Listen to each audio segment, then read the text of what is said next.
Olá pessoas, sejam bem-vindas ao Sociologia Antes que Acabe. Eu sou o professor Thiago Sigel e hoje eu quero inaugurar com vocês um quadro novo aqui no canal intitulado Os Clássicos do Pensamento Político, onde nós vamos falar um pouquinho sobre os principais filósofos, os principais pensadores que ajudaram a construir toda a filosofia política que nós temos hoje. E nesse primeiro vídeo da série eu trago para vocês o pensador italiano Niccolò Maquiavel.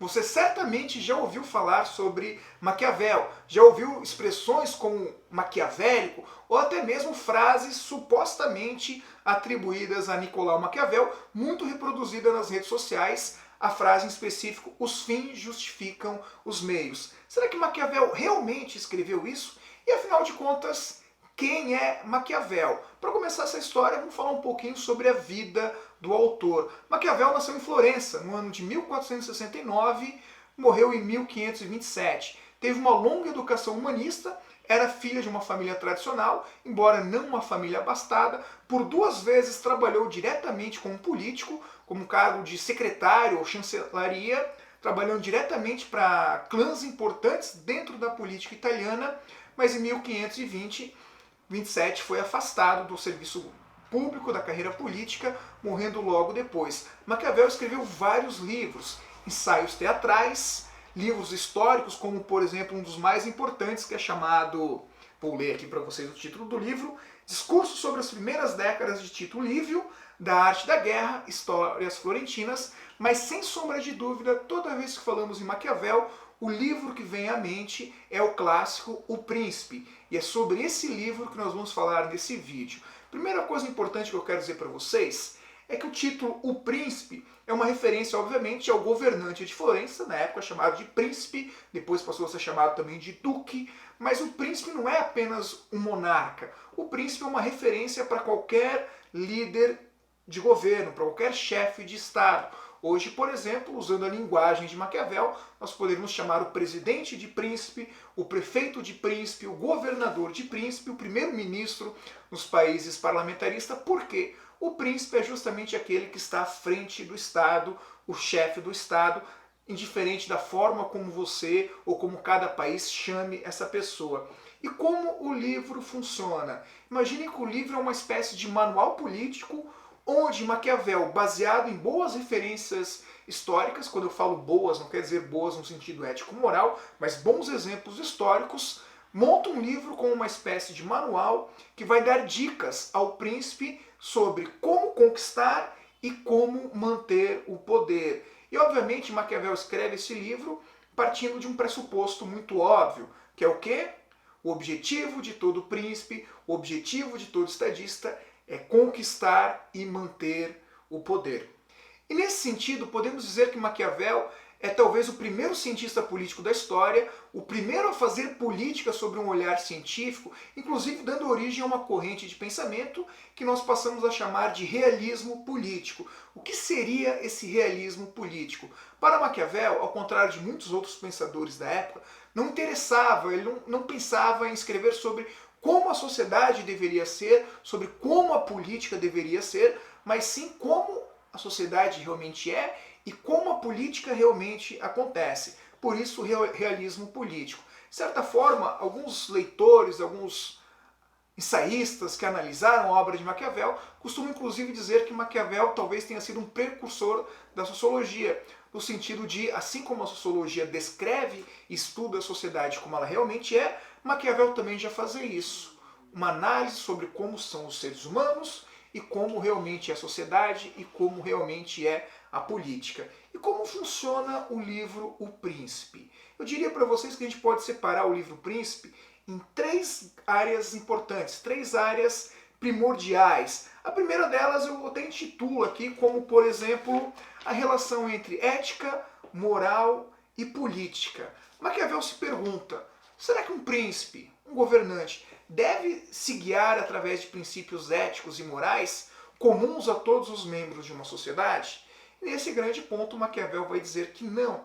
Não que a atividade política seja necessariamente uma atividade desprovida de ética e de moral, mas que a política deve seguir as suas próprias regras e a sua própria moral, porque afinal de contas, aquilo que é a moral e a ética individual não necessariamente serve como ética e moral de um Estado. Às vezes, para manter o Estado unido, para manter a população unida, o príncipe precisa praticar atitudes que poderiam ser individualmente consideradas imorais, como, por exemplo, a prática da violência ou a prática da crueldade. Lembrando, é claro, que estamos falando de 1512, quando Maquiavel escreveu essa obra, mas se a gente pensar profundamente, a gente vai ver que tem um pingo na realidade, inclusive no Estado contemporâneo. Vamos lá, a conclusão de Maquiavel seria mais ou menos a seguinte: existem virtudes individuais que, do ponto de vista da administração do Estado, vão fazer com que o líder perca poder e que gere instabilidade.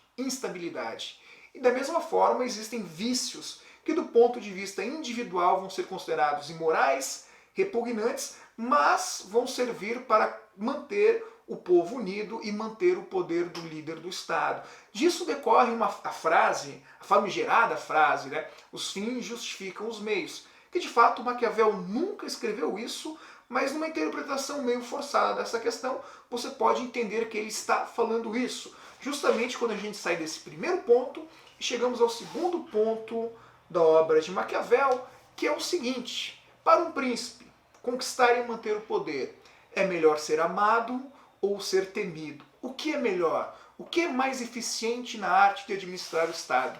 O amor ou o medo? A resposta óbvia que muitas pessoas vão dizer, principalmente num período de crescimento do populismo, é o amor. É melhor para um príncipe ser amado.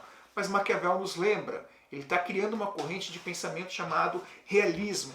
Como os homens realmente se comportam quando amam? Maquiavel chama a atenção para que os homens, quando amam, podem ser cruéis, podem ser traiçoeiros, podem, obviamente, colocar os seus interesses pessoais à frente dos interesses da coletividade. Mas, se os homens temem, eles jamais vão fazer isso.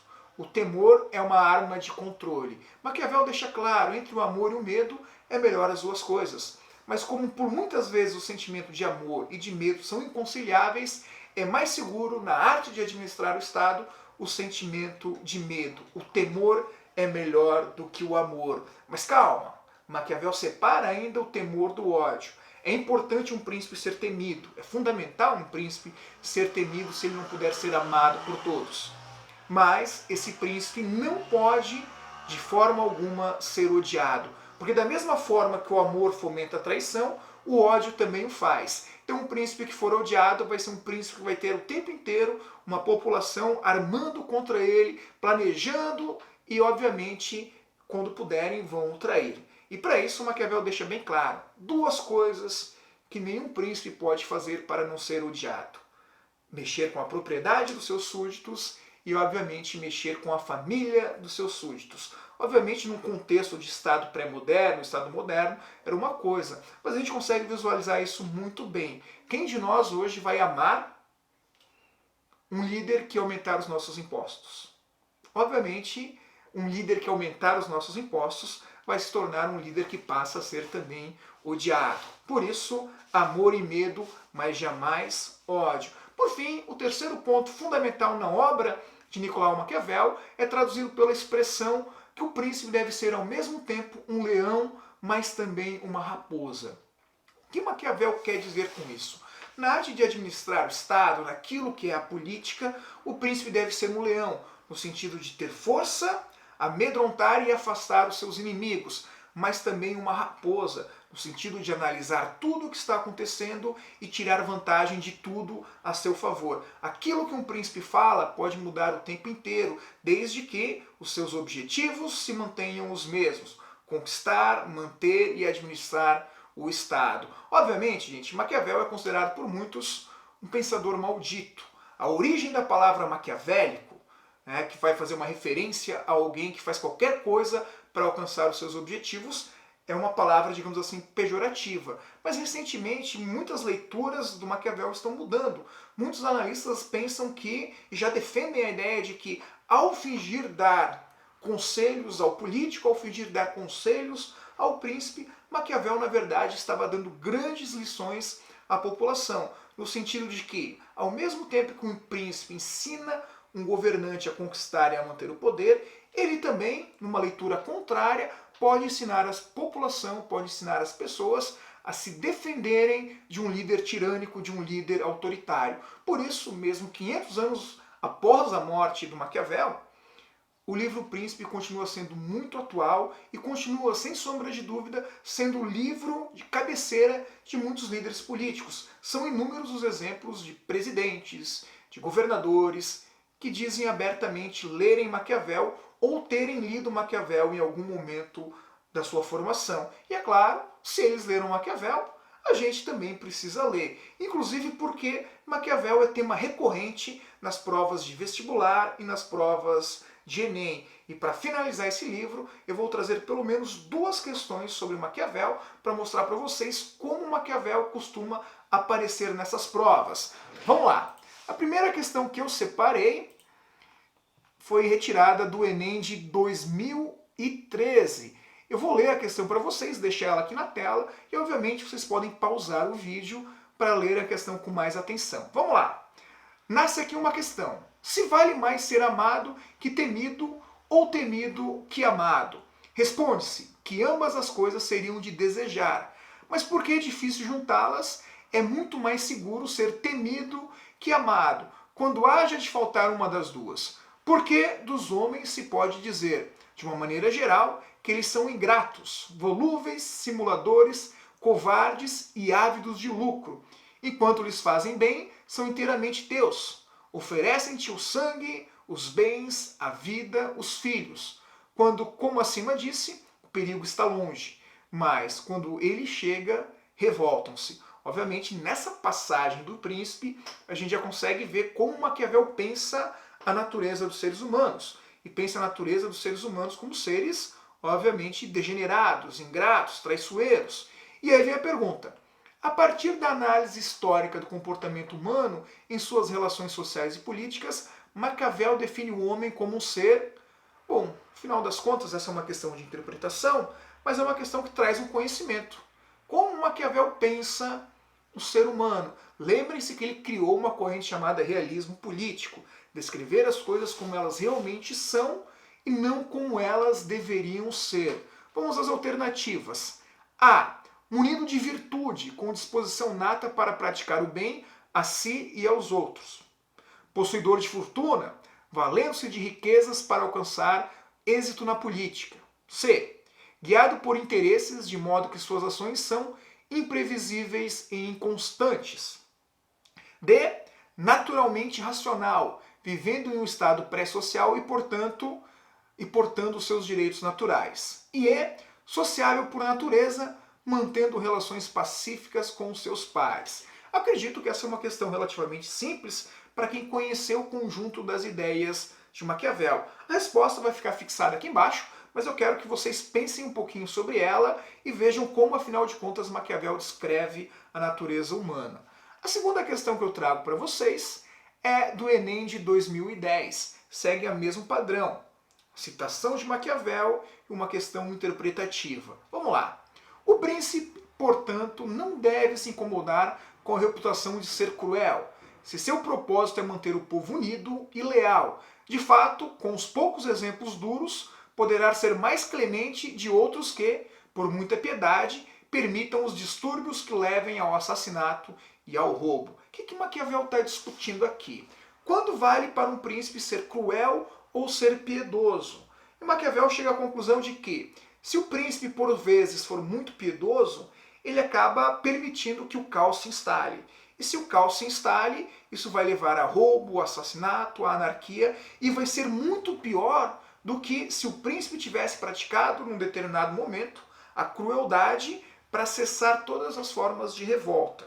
Ou seja, Maquiavel está discutindo que, em muitos casos, praticar a crueldade por um príncipe pode ser melhor do que praticar a piedade, porque a piedade pode levar a consequências muito mais cruéis. Bom, vamos lá, vamos à pergunta.